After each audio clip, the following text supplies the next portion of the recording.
compromise. உங்க சைடுலயும் எங்க சைடுலயும். It's a GT promise. GT Holidays, South India's #1 travel brand.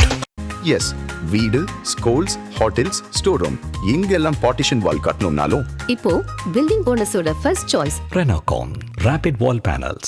Author நேயர்களுக்கு அன்பு வணக்கம். விஜய் அஜித் அவர்களுடைய மீட்டப்பை பற்றி எல்லாருமே நிறைய விஷயங்கள் பேசிக்கிட்டு இருக்காங்க. விஜய் அவர்கள் முதல்ல பதவி ஏற்ற உடனே வந்து அஜித் அவர்கள் தொலைபேசியிலலாம் வந்து பேசியிருந்தார், விஷ் பண்ணியிருந்தார் அப்படின்னு. அதை தொடர்ந்து இப்போ அஜித் அவர்கள் முதலமைச்சர் விஜய் அவர்களை சந்திச்சதா ஒரு சில விஷயங்கள் சோஷியல் மீடியாவில் அதிகமாக பேசப்படுது. எந்த அளவுக்கு உண்மை, அந்த விஷயங்கள்லாம் நடந்திருக்குமா? இல்லை, முதல்வர் அவர்கள் சந்திச்சிட்டாரு ஏகே அவர்கள். குறிப்பாக அந்த BMW சென்னையில் கார் ஓட்டிட்டாரு, அந்த காரில் தான் பயணிச்சிருக்காருலாம் நிறைய விஷயங்கள் வந்துச்சு. நம்மளுக்கு வந்த விஷயங்கள் என்ன அப்படின்னு பார்த்தீங்கன்னா, நம்ம கேள்விப்பட்ட வரைக்கும் அவங்க 2 பேரும் பேசியிருக்காங்க. அவர் முதல்வர் ஆனதும் ஏகே அவர்கள் வாழ்த்து தெரிவிச்சிருக்காங்க தொலைபேசி வாயிலாக அப்படின்றது எல்லாருக்குமே தெரிஞ்ச ஒரு விஷயம்தான். இப்போ அவர் நேரில் சந்திச்சாங்களா அப்படின்னு கேட்கும் பொழுது இன்னொரு விஷயமும் பேசினாங்க. அந்த BMW காரில் அஜித் அவர்கள் பக்கத்தில் யாரு, அதாவது விஜய் அவர்களோட முதல்வர் அவர்களோட கூடவே இருக்கக்கூடிய ஜெகதீஷ் அவர்கள் அஜித்தோட பயணிக்கிறாரா அப்படின்ற ஒரு விஷயம் தான். இது எங்கே கனெக்ட் ஆகுதுன்னு பார்த்தீங்கன்னா, இப்போது விஜய் அவர்களோட மகன் ஜேசன் சஞ்சய் அவர் வந்து ஒரு படம் இயக்கிட்டு இருக்காரு. அது வந்து D1 தான் பார்த்துக்கிட்டு இருக்காங்க. ஸோ லைக்கா ப்ரொடக்ஷனில் பண்ணிக்கிட்டு இருக்காரு. ஸோ எங்கேயோ ஒரு கனெக்ஷன் இருக்கிறதா நிறைய விஷயங்கள் பேசப்பட்டு இருக்கு. சார், அதை இன்னொரு நாள் கண்டிப்பாக நம்ம அதை பற்றி டீட்டெயிலாக பேசுவோம். நேற்று ஜெகதீஷ் பயணிச்சாரா ஏகே அவர்களோட அப்படின்னா இல்லை அப்படின்றதான் உண்மையான விஷயம். ஏன்னா அவர் கூட இருந்தது யாருன்னு பார்த்தீங்கன்னா ஏகேவோட நண்பர். இப்போ ஏகே வந்து சென்னையில் நிறைய இடங்களுக்கு சகஜமாக போக ஆரம்பிச்சிட்டாருங்க. ஏகே அவர்கள் கிரிக்கெட்டில் விளையாண்ட வீடியோஸ் எல்லாம் வந்துருந்தது. அதில் பயங்கரமாக உடம்புலாம் பயங்கரமாக இழச்சிட்டார். அது ஒரு விஷயம். பயங்கர எனர்ஜியாக விளையாண்டதெல்லாம் பார்க்க முடிஞ்சுது. ஸோ சென்னையிலையும் அப்படியே ஜாலியாக BMW கார் எடுத்துகிட்டு ஒரு ரைடு போயிருக்காரு. கூட இருந்தது அவர் நண்பர் அப்படின்றதான் நம்மளுக்கு வந்த விஷயங்கள்.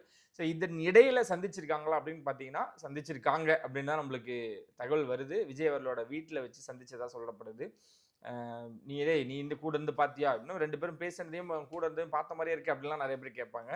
நம்ம கேள்விப்படுறதான் அவங்க கூட இருக்கக்கூடிய ஆட்கள் அந்த மாதிரியான விஷயங்கள் கேள்விப்படக்கூடும்போது நம்ம சீனியர்ஸ் சொல்றது என்னன்னா, ஆமா 2 பேரும் மீட் பண்ணியிருக்காங்க, ஆனால் அஃபிஷியலாக எங்கேயுமே அதை பற்றின தகவல் வரல அப்படின்றாங்க.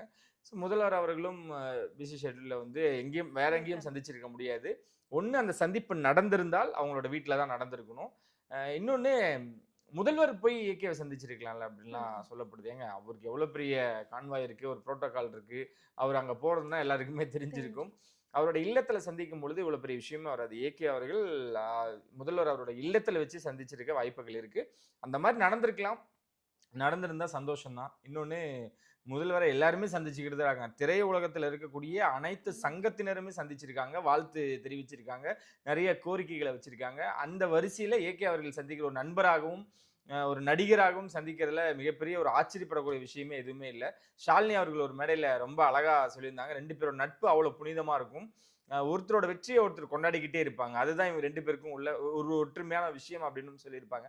ஸோ அதனால அவங்க சந்திச்சிருந்தா ரொம்ப சந்தோஷம்தான். சந்திக்கல அப்படின்னாலும் அந்த ஒரு அழகான ஒரு பாண்டிங் இருக்கும். ஓகே, முதல்வரை நம்ம இப்போ டிஸ்டர்ப் பண்ண வேணாம், அவர் அவரோட கடமைகளை செய்யட்டும் அப்படின்னு சொல்லிட்டு அவர்லையும் அப்படியே வெளியிருந்து ரசிக்கலாம் அப்படின்ற ஒரு விஷயம் தான். 2 பேரும் நண்பர்களா மகிழ்ச்சியா இருக்காங்க. மங்காத்தா அப்படிங்கிற படத்துக்கு இப்போ வரைக்கும் ஒரு பெரிய எதிர்பார்ப்பா இருக்கட்டும். எத்தனை வாட்டி ரீரிலீஸ் பண்ணாலும் அத்தனை வாட்டியும் ஹவுஸ்ஃபுல் ஆகுது. இப்போ சமீபத்தில் அர்ஜுன் அவர்கள் மங்காத்தா 2 பற்றி ஒரு அப்டேட் சொல்லியிருக்காரு. இப்போ சோஷியல் மீடியாவில் சரியாக வைரலாக போய்கிட்டு இருக்கு. மங்காத்தா 2ல மறுபடியும் அஜித் அவங்கள பார்க்கறதுக்கு எப்படி இருக்கும், என்ன எதிர்பார்க்கலாம்ன்றது. இல்லை, அதில் இது வரைக்கும் மங்காத்தா ஒரே ஒரு முறை ரீரிலீஸ் செய்யப்பட்டிருக்கு. எடுத்ததுமே பெரிய கலெக்ஷனில் போய் ஏகே படம் உட்காந்துருக்குன்னா அது கண்டிப்பாக மங்காத்தா தான். ஏன்னா பில்லா வந்து ரெகுலராக அவரோட பிறந்தநாளுக்கு போட்டு அடிச்சிட்டாங்க அப்படின்னே சொல்லலாம். ஏன்னா பில்லா வந்து மிகப்பெரிய ஒரு படம். வரலாறுலாம் போட்டிருந்தாங்கன்னா பயங்கரமாக இருக்கும். வரலாறும் இந்த மாதிரி போட்டு, ஏன்னா ஒரு படத்தை நீங்கள் இப்போ படையப்பா எடுத்துக்கங்களேன். படையப்பான்ற படத்தை வந்து சூப்பர் ஸ்டார் அவர்கள் யாருக்குமே அந்த உரிமை தரல, அவர் தான் வச்சிருக்காரு அதோட ரைட்ஸு. ஸோ ஒரு முறை ஏதோ ஒரு படம் ப்ரமோஷனுக்காக சன் டிவிக்கு ஒரே ஒரு முறை அனுமதி வழங்கியிருந்தார். அதுக்கப்புறம் அந்த படத்தை பொக்கிஷமாக வச்சுருக்காங்க. நீண்ட இடைவேளைக்கு அப்புறம் அந்த படத்தை ரிலீஸ் பண்ணுறாங்க. பயங்கரமான கலெக்ஷன். அதுக்கு முன்னாடியே வந்து கில்லி ஆல் டைம் ரெக்கார்டாக ஃபஸ்ட்டில் இருக்குது. ஏன்னா அது தேட்டர்லாம் புது படங்கள் எதுவுமே இல்லை. கில்லியோட வைப் என்னன்றது நம்மளுக்கு தெரியும், தனலட்சுமி பற்றி நம்மளுக்கு தெரியும். அதனால அது பயங்கரமாக கொண்டாடப்பட்டுச்சு. 80s 90s 2K கிட்ஸ்ன்னு எல்லாருமே கொண்டாடி தள்ளிட்டாங்க. அந்த டைமில் படையப்பாவும் வரல, மங்காத்தாவும் வரல. மிகப்பெரிய ஒரு கலெக்ஷனாக முதல் இடத்துல இருக்குது கில்லி. அதுக்கப்புறம் படையப்பா ரிலீஸ் பண்ணுறாங்க. பார்த்து தள்ளிட்டாங்க. குடும்பமா தியேட்டருக்கு வந்தாங்க ரீரிலீஸ் படத்துக்கு. கில்லிக்கு வந்து யங்ஸ்டர்ஸ் போய் கொண்டாடிட்டாங்க. குடும்பமா வந்து பார்த்த படம் தான் படையப்பா. ஓகே, ஏகேக்கு அந்த மாதிரியான ஒரு படம் அப்படின்னு பார்த்தீங்கன்னா பில்லா எடுத்துக்கிட்டீங்கன்னா அது ஒரு கேங்ஸ்டரான ஒரு படம்.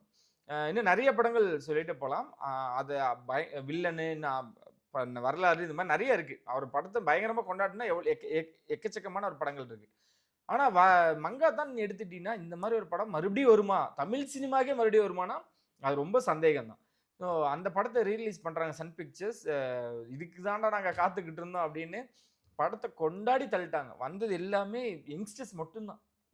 எப்படி நீங்க கில்லிக்கு ஒரு அங்க வந்து பெண்கள் ஆண்கள்னு சரிபாதியா வந்தாங்க. இங்க இந்த மங்காத்தாவை பசங்க மட்டுமே பார்த்தாங்க. ரிப்பீட் மோட்ல பார்த்தாங்க. போட்டு அடின்னு அடிச்சாங்க. கலெக்ட் பண்ணி 3வது இடத்துல போய் உட்காந்துச்சு மங்காத்தா. ஸோ அந்த மாதிரி ஏகேவோட படங்களை அடிக்கடி ரீரிலீஸ் பண்ணாமல் வச்சிருந்தாங்கன்னா அவரோட படங்கள் நிறைய ஒரு பெரிய வசூல் பண்ணியிருக்கும். இந்த ரீரிலீஸில் வந்து மங்காத்தா செஞ்ச மிகப்பெரிய சாதனை நம்மளுக்கு என்னன்னு தெரியும்.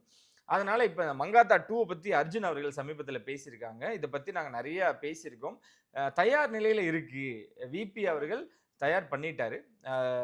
ஒரு மிகப்பெரிய ஒரு சர்ப்ரைஸாக இருக்க போகுது.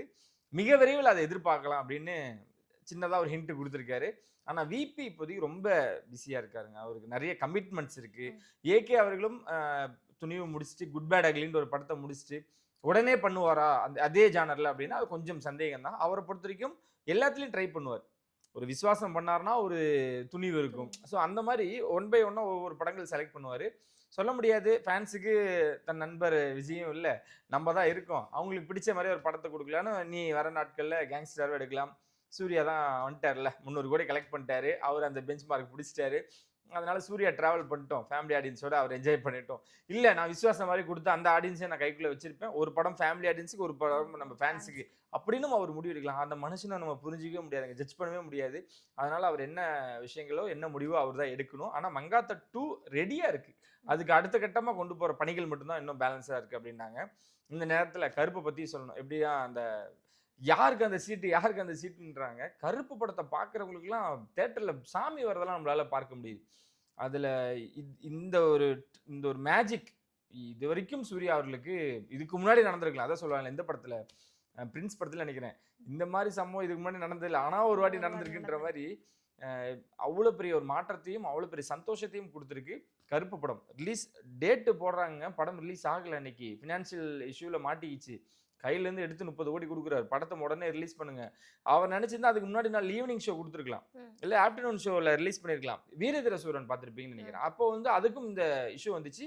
அது ஈவினிங் தான் ரிலீஸ் பண்ணியிருந்தாங்க. நிறைய படங்கள் அந்த மாதிரி ஈவினிங், காலையில் ஆகலை, முதல் ஷோ ஆகலைன்னா 2வது ஷோலேருந்து போகும், இல்லை ஈவினிங் ஷோலேருந்து வரும்.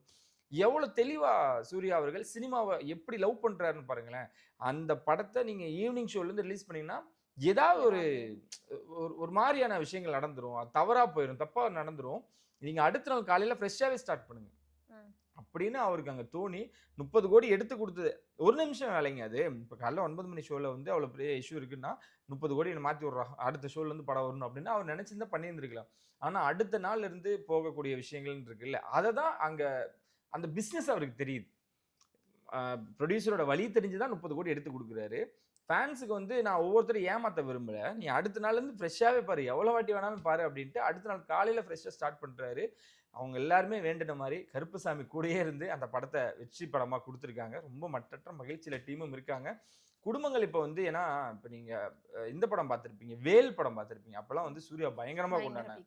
சிங்கம் 1, 2, 3 அப்பயும் குடும்பமாக குழந்தைகளெல்லாம் கூட்டிகிட்டு போனாங்க.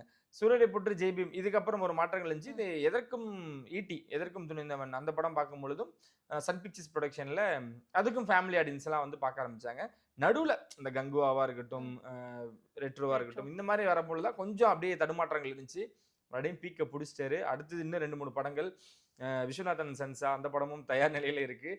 அது வந்து ஜில்லுன்னு ஒரு காதல் ஜானர் மாதிரி இருக்குங்க. அது நீங்கள் பார்த்தீங்கன்னா அவர் லவ் சொல்கிற அந்த சூர்யாவை நீங்கள் வரவேற்க முடியும். குறிப்பாக கருப்பில் அதை ரிவீல் பண்ணலாம்னு நினைக்கிறேன். அந்த சிங்கம் பட போஸ்டர்ஸ்லாம் ரிலீஸ் பண்ணிட்டாங்க, கண்டிப்பாக பேசலாம்.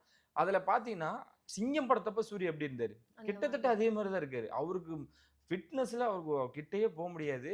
ஏன் இவ்வளோ தூரம் சொல்கிறேன்னா அவர் அவ்வளோ எனர்ஜியாக இருக்கார், பயங்கரமாக சந்தோஷமாக இருக்கார் அப்படின்னு நம்ம கேள்விப்படுறோம்.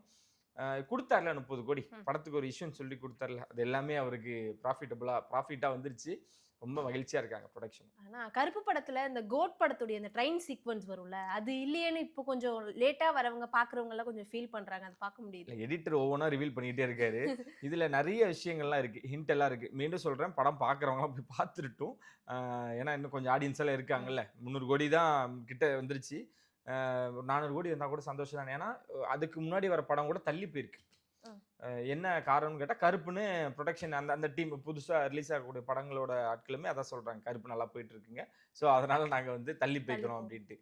நல்லா இருக்குல்ல. ஏன்னா கங்குவாவாக இருக்கட்டும், ரெட்ரோவாக இருக்கட்டும், சூர்யாவுக்கு நடந்த மிகப்பெரிய ஒரு எப்படி சொல்கிறது, ஒரு ஆதங்கம்னே எடுத்துக்கலாங்க. ஏன்னா அவர் குறிப்பிட்ட ஒரு டேட்டை போடுவார்.